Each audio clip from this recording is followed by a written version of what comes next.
এই চরিত্রটা আমি এখন না, আমি 5 বছর পর হয়তো করতে চাই, সেই ক্ষেত্রে অবশ্যই জানাই যে এখন না, হয়তো পরে করব। ডিসিপ্লিনড একটা লাইফ খুব জরুরি। আমাদের তো অ্যাক্টিং এ সবসময় প্র্যাকটিস করতে থাকতে হয়। আমি এমন একটা মানুষ যার আসলে সবসময় কাজে থাকতে হয়। যেই কাজ করি আমার খুবই ভালো লাগে কাজ, আমি অনেক আগের থেকেই কাজ করি। যেগুলো ভালোবেসে কাজ করি সেগুলো করতেই না পারি তাহলে আসলে লাইফে কোনো মিনিং নেই। I like swimming, I like travelling, আমি মাঝে মাঝে রান্না বান্না করি।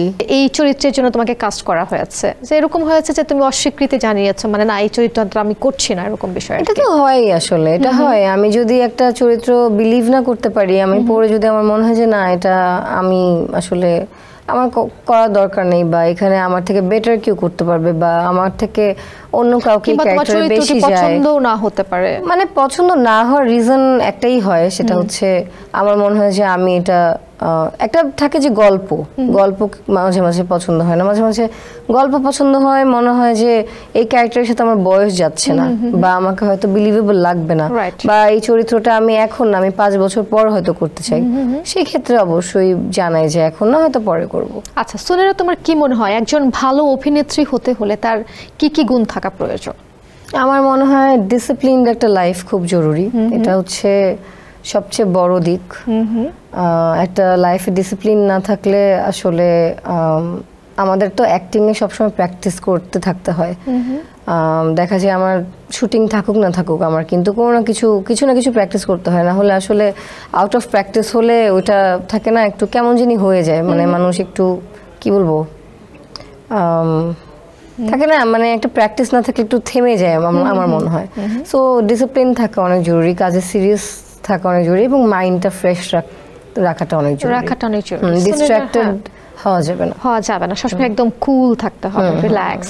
সুনেরা, তোমার আসলে ভবিষ্যতের লক্ষ্য কি? মানে যদি বলি তোমার এইমটা কি আসলে, অভিনয় বলো, মডেলিং বলো, সবকিছু মিলিয়ে? আমি চাই ভালো ভালো ক্যারেক্টার্স প্লে করতে, সামনে ভালো ভালো কাজ নিয়ে আসতে, এটাই। আচ্ছা, তুমি তো জবও করছো এবং তুমি মডেলিং করছো, মডেলিং একটু কমিয়ে দিয়েছো বলছিলা তখন, এবং অ্যাক্টিং করছো, আসলে ব্যালেন্স কিভাবে করছো? আমি যেহেতু অ্যাক্টিং এর জায়গায় আমি খুব বেছেই কাজ করি, এবং আমি এমন একটা মানুষ যার আসলে সবসময় কাজে থাকতে হয়, না হলে আমার মানে লাইফটা আমার মনে হয় যে আউট অফ ট্র্যাক হয়ে যায়।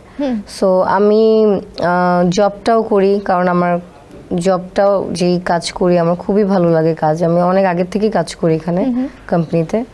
সো ওই জায়গাটাও আমার ভালো লাগে, আমার অ্যাক্টিংও করতে ভালো লাগে। সো আমি আমার মতো করে ব্যালেন্স করে নিই। আমি যখন অ্যাক্টিংয়ের কাজ করি তখন আমি দেখা যায় ওটা অফিসের কাজ আগের থেকে একদম গুছিয়ে সুন্দর করে ইয়ে করে রাখি, আমার টিম তখন ওগুলো নিয়ে গাইডলাইন্স ফলো করে কাজ করে। আর যখন অ্যাক্টিং করি তখন তো অ্যাক্টিং করি ঠিকঠাক মতো। সো আমি আসলে কাজে থাকতে ভালোবাসি।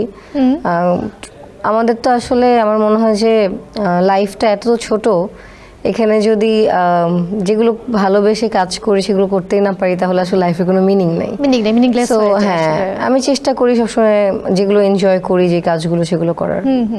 আচ্ছা, তো তুমি অভিনয়ের বাইরে কোন শিল্পকলায় আসলে তুমি ইন্টারেস্টেড, মানে কারিকুলাম অ্যাক্টিভিটি যদি আমি বলি?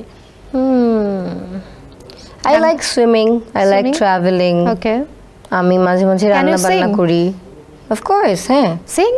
Sing? Yeah. No, I cannot sing. I can swim. Okay. SMCর ইমার্জেন্সি কন্ট্রাসেপটিভ পিল নরিক্স 1 অরক্ষিত মিলনের 72 ঘন্টার মধ্যে এর একটি মাত্র পিল আপনাকে করবে টেনশন ফ্রি। SMCর নরিক্স 1 এক পিলেই সমাধান।